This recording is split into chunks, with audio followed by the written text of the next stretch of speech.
savez, après 13 ans d'être dans le domaine de l'immobilier, il y a beaucoup de monde qui ne va pas aimer qu'est-ce que je vais dire. J'ai réalisé qu'il n'y a aucune formation ou coaching qui peut bien vous préparer comparativement à être sur le terrain, à apprendre sur le tas, à apprendre de vos erreurs, à faire des gaffes, à vivre des situations, mais à apprendre à vous relever et de ne pas répéter ces erreurs-là. Je vais être franc avec vous. C'est ça qui va faire la différence, à vous transformer, à devenir un top investisseur immobilier. Bonjour tout le monde, bienvenue sur ma chaîne Immobilier 101 avec Christopher Salador, où je partage avec vous trucs, astuces et stratégies gagnantes en immobilier. Dans cette vidéo, je vais vous expliquer comment je me suis fait arnaquer pour plus de 30 000 $. Oui, en bon québécois, là, comment je me suis fait crosser de plus de 30 000 $ en faisant des rénovations, de l'optimisation dans ma propriété. Oui, c'est mon expérience fait vécue. Juste avant d'aller plus loin, si vous désirez vendre, acheter ou investir, je vous suggère d'aller dans la description plus bas. Vous allez pouvoir cliquer sur un lien pour réserver une consultation gratuite et sans obligation avec moi, où est-ce que je vais pouvoir répondre à toutes vos questions.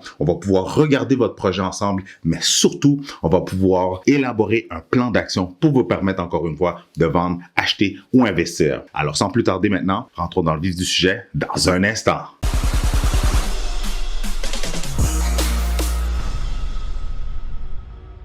Regardez, en 2019, voici ce qui m'est arrivé. J'ai plusieurs propriétés, j'ai un triplex, j'ai une maison, mais la maison, j'avais mis quelqu'un dedans. J'avais l'intention de justement la rénover, l'optimiser pour vraiment augmenter sa valeur au maximum pour pouvoir la vendre et aller chercher le maximum. Mais vu que j'avais mis juste une personne dedans, le sous-sol avait été négligé. La personne n'allait pas dans le sous-sol. C'était une maison sur 3 étages isolée en plein cœur de Montréal. La personne utilisait juste le rez-de-chaussée puis la salle de bain. Fait que le sous-sol était négligé, c'était rendu un dépôt et le restant de la maison avait besoin d'amour. Donc, c'est pour ça que j'avais besoin de faire cette optimisation-là pour pouvoir aller chercher le maximum sur cette propriété-là. Et mon but, en allant chercher le maximum, mon but, c'était d'aller investir dans du gros multilogement. Dans le fond, je voulais m'acheter un 4plex, justement, un gros 4plex dans le secteur de Saint-Léonard. Ce sont des gros 4plex avec où est-ce que tu as 3 chambres au rez-de-chaussée, plus une 4e chambre que souvent les Italiens ils utilisaient comme salle à manger, mais c'est une chambre fermée avec fenêtre. En plus d'avoir une grande salle familiale, garage double,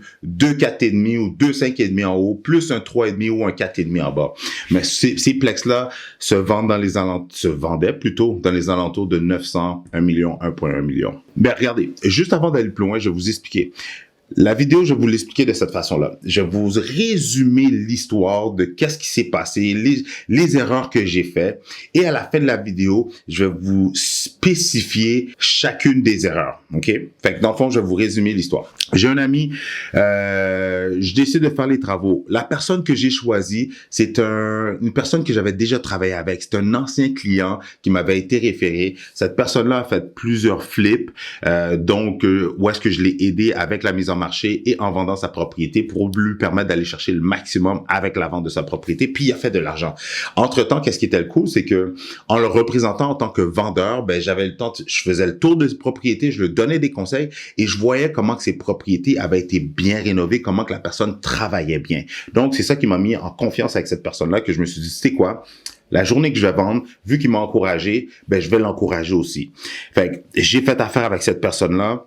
J'avais fait venir un de mes amis qui était venu chez nous, puis il m'avait conseillé sur ce truc. Il m'avait dit une chose, c'était Chris, si t'es pour faire les travaux, si tu veux vraiment sauver de l'argent, fais venir différents quarts de métier. Fais venir quelqu'un pour la démolition, quelqu'un pour l'installation, quelqu'un pour la finition. Si tu as des travaux extérieurs, fais venir quelqu'un d'autre. Mais en tant que courtier immobilier, où est-ce que j'étais quand même beaucoup actif. J'ai donné le contrat en décembre 2019. Les travaux ont commencé en 2020, juste avant la pandémie. Et quand la pandémie a frappé, j'étais vers la fin des travaux. Et ça, c'était juste pour le sol. Parce que quand vous faites des travaux dans une propriété, il faut comprendre une chose. Si vous refaites toute la maison, ils vont y aller étape par étape. Quand on fait des travaux de rénovation, on fait pas toute la maison en même temps. S'il y a un sous-sol, rez-de-chaussée, 2e étage, ils vont commencer par le sous-sol et ainsi de suite. Si vous faites une salle de bain, une cuisine, ben ils vont commencer par la démolition, ils vont stripper, puis après ça, ils vont réinstaller les matériaux. Vous devez aller acheter les matériaux pour que la personne puisse installer les matériaux ou la personne va les acheter pour vous. L'installation, ensuite c'est la finition et boum, les travaux sont terminés. Pour revenir à mon histoire, mon ami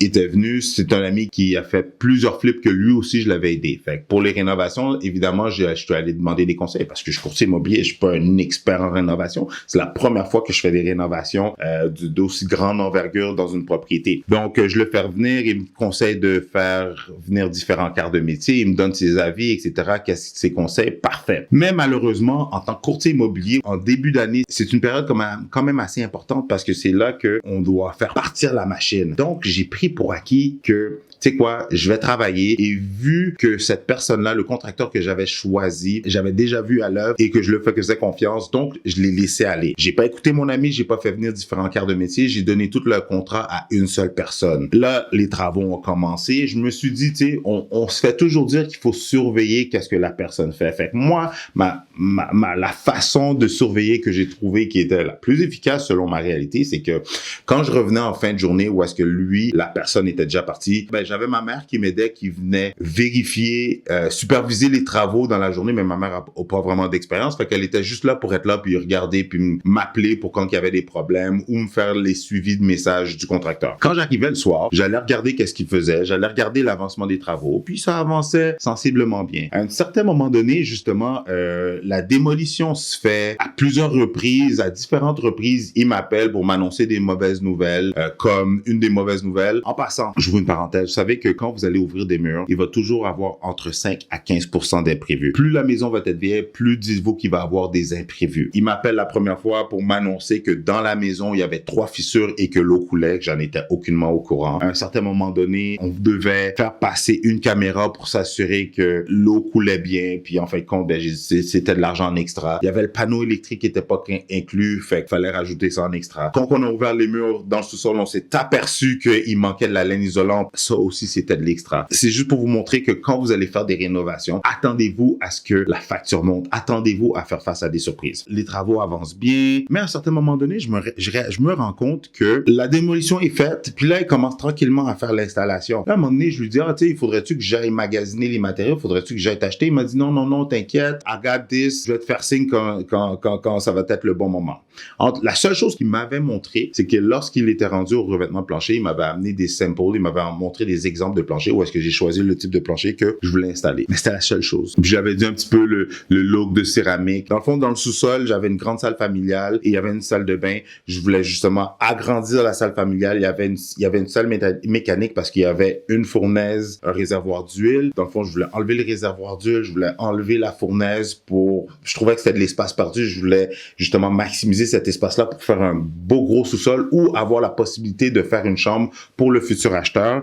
Et je voulais faire une belle salle de bain. Rendu à la salle de bain, et je réalise qu'il m'a pas appelé pour me demander quel type de matériaux. Il m'a simplement dit comme, oh, I got this, je vais aller chercher les matériaux, je vais te montrer. Fast forward, les travaux ont pris environ 10 semaines parce que entre temps, ils étaient juste deux. C'était pas une grosse équipe. C'était juste deux, le contracteur et son partenaire. À un certain moment donné, son partenaire s'était blessé le dos, fait que c'était juste lui qui venait, fait que ça a fait que les travaux ont pris plus de temps, etc. C'est tout ce que je vous explique là. Attendez-vous lorsque vous allez faire des travaux que ça va vous arriver. Oui, il y a des projets que vous allez faire qui vont se passer comme sur des roulettes, mais dites-vous qu'il va y avoir des imprévus, c'est garanti, soit dans le délai, soit dans les matériaux, soit dans des mauvaises surprises, etc. Les travaux sont terminés. Je suis satisfait des travaux. Les travaux sont tu sais, la finition est quand même bien faite. On a un petit peu busté le budget. Une fois que la finition était faite puis les travaux s'étaient faits, pour vrai, je vais pas vous le cacher que j'étais satisfait des travaux. Jusqu'à ce que, à cause de la pandémie, j'ai arrêté les travaux une fois que le sous-sol était fini parce que là, ben justement, tout le monde était en isolation, etc. À l'été 2021, je commence à faire le restant de la maison, le rez-de-chaussée et le deuxième étage. Et c'est quand j'étais rendu à l'étape de faire la deuxième salle de bain qui était en haut, où est-ce que là, j'ai pris mon temps pour aller magasiner les matériaux pour que donner ça au contracteur, parce que là, j'ai pris un autre contracteur. Le pire, là, dans tout ça, dans mon histoire, je m'en allais faire affaire avec le même contracteur parce que j'avais aimé le fait que il s'était occupé de tout, OK? Le pire dans tout ça, je m'en allais faire affaire avec cette personne-là. Fait à la dernière minute, j'ai rencontré quelqu'un qui m'a présenté un homme à tout faire qui travaillait vraiment bien et je lui ai donné finalement le contrat pour justement la salle de bain. Fait il a arraché la salle de bain, il a installé la salle de bain, mais quand j'étais rendu à la deuxième salle de bain avec le nouveau contracteur, je suis allé magasiner mes matériaux. Et à ma grande surprise, lorsque je me suis mis à magasiner les matériaux, c'est là que, en magasinant, j'ai réalisé à quel point que je m'étais fait arnaquer, que je m'étais fait crosser. Pourquoi je vous dis ça? Parce que en magasinant les matériaux, je réalise que je passe devant une douche. Je réalise que la douche qu'il m'a mis, c'est une douche vraiment cheap. Puis aussi, quand j'ai pris ma douche, j'ai réalisé que fudge. Je me rendais compte de la cheap qualité qu'il avait installée. Lorsque j'ai magasiné le bol de toilette, le pire, c'est parce que j'avais l'argent. J'avais l'argent pour lui donner, pour qu'il me mette des matériaux de qualité. Mais vu que ça s'est quand même fait vite de l'étape entre l'installation, la finition, puis que là, une fois les choses installées, il était trop tard, puis j'avais déjà payé. Ben, quand j'ai magasiné la deuxième fois pour le restant des travaux, ben, j'ai passé devant les bains, je me suis rendu compte des prix des bains. Le prix, c'était pas un bain, mais le prix des douches. Je me suis rendu compte du prix d'un bol de toilette, combien ça coûtait un bol de toilette, les vanités, combien ça coûtait. J'ai même passé devant le vanité qu'il m'a installé et je me suis rendu compte que c'était le plus cheap des cheap. Oui, c'était beau, quand tu regardes, c'est beau, mais quand tu prêtes attention, tu réalises à quel point que la qualité est de basse gamme. La robinetterie, la même chose. La céramique, la même chose. Et vous voulez savoir c'est quoi le meilleur que j'ai appris plusieurs mois plus tard en côtoyant un contracteur? Parce que, en discutant avec des contracteurs, c'est que le pire dans tout ça, c'est que les contracteurs, ils ont un prix cost, ils ont un prix à rabais parce qu'ils achètent en gros. Fait que dans le fond, le montant que je l'ai donné, lui, ça le coûtait encore moins cher d'aller acheter lui-même les matériaux que lui, il a pris des matériaux les plus cheap. Fait que dans le fond, il a juste maximisé son profit le plus possible. C'est plate à dire, le pire, c'était quelqu'un de confiance. Donc, laissez-moi vous énumérer en détail les erreurs, parce que là, ça, c'est l'histoire. Mais les erreurs que j'ai faites, la première erreur, c'est que justement, je n'ai pas pris le temps. Je n'ai pas pris le temps de faire plusieurs soumissions pour avoir la perspective de différents contracteurs, d'avoir différents prix pour voir est-ce que les prix font du sens, est-ce qu'il y a un gap avec une certaine qualité, et si il y a un prix plus intéressant avec des bonnes références et une meilleure qualité, ben j'aurais pu faire affaire avec cette personne-là. J'ai pas pris le temps de justement aller moi-même j'ai pas pris le temps d'être le plus présent possible avant, pendant et après. La deuxième erreur que j'ai faite, c'est que j'ai donné une confiance absolue à une seule personne, au contracteur. Au lieu de moi-même, encore une fois, comme je disais dans la première erreur, de prendre le temps, mais pas juste prendre le temps, mais de vraiment le côtoyer de proche à toutes les étapes du processus. J'aurais pu prévenir certaines choses. La troisième erreur que j'ai faite, je l'ai dit tantôt, de pas avoir fait plusieurs soumissions. Parce que quand on fait plusieurs soumissions, à chaque personne qui va venir, il va vous conseiller, il va vous guider, il va vous suggérer des choses qui sont importantes ou des choses qui sont moins importantes. Il va vous donner son avis que si vous faites venir différentes personnes et les avis sont similaires, ben vous savez que vous êtes dans la bonne direction. Si vous faites venir 3 différentes personnes et les 3 différentes personnes, c'est pas les mêmes avis, ben à la fin, vous allez vous-même avoir une bonne compréhension du projet qui va faire en sorte que vous allez pouvoir prendre une meilleure décision plus éclairée. La quatrième erreur que j'ai faite, comme je vous ai dit, mon ami m'avait suggéré de faire venir différents quarts de métier, j'ai fait affaire avec une seule personne. Oui, ça m'enlevait un fardeau, mais en même temps, si j'avais fait venir quelqu'un pour la démolition, si moi-même j'avais appelé pour faire livrer un container, si j'étais allé acheter mes matériaux, si j'avais fait affaire avec une seule personne pour l'installation des matériaux et que j'avais fait affaire avec quelqu'un pour la finition, la peinture, les touch-ups à la fin, je vous garantis que j'aurais sauvé de l'argent. Ça m'aurait pas coûté 35 000 dollars. Et ma cinquième erreur que j'ai faite, si j'étais allé acheter moi-même mes matériaux et que j'avais juste payé pour l'installation, j'aurais sauvé de l'argent. Parce que le fait que lui est allé acheter les matériaux lui-même, il est allé prendre le plus cheap, il est allé prendre le beau, bon, pas cher.